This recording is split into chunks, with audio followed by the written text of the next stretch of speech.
So I think of telemedicine as using technology to meet the needs of patients where they are rather than making them come where we are.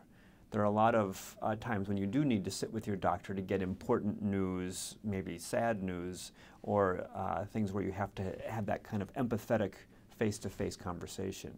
But there are a lot of things that we have done traditionally in medicine that don't need that face-to-face interaction, that we can use technology to meet those needs. Prescription refills, simply exchanging information about how it's gone since your last visit that might predict how your medications might change in the future. A lot of those things can be exchanged electronically in a way that makes it much more convenient for the patient and for the doctor. The promise is that they can get specialty care without having to travel a great distance or maybe to a larger city that they're not familiar with in order to get that care. So we can connect with their local teams, provide expert opinion, next step guidance, and then give them parameters to say if they ever get to this stage, then they probably should come to the big center, but until they reach that stage, they don't need to. And that can do a lot for patients. It reassures them.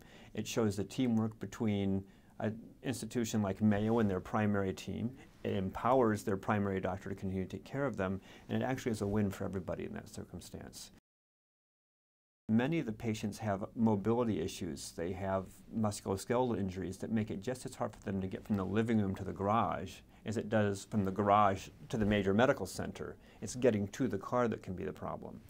It also doesn't recognize that in big cities, it can sometimes take an hour or more to get across town to the hospital, particularly when you factor in parking and traffic lights and those kind of things.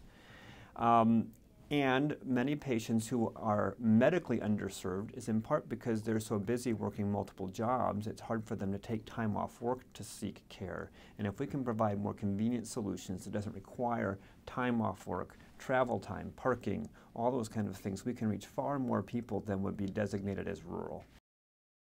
Policies really haven't kept up, but there is certainly interest at both the state and national levels. So the Energy and Commerce Committee has recently asked for commentary about Medicare reimbursement policies, and we've submitted our Mayo Clinic information and thoughts on how the policies could be advanced to make these technologies available to more people.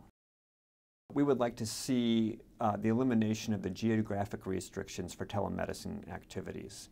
There are people who are not only rural that can't get to us, as we've mentioned, but there are people all around us who can't get to the health care they need and could if they had telemedicine available to them.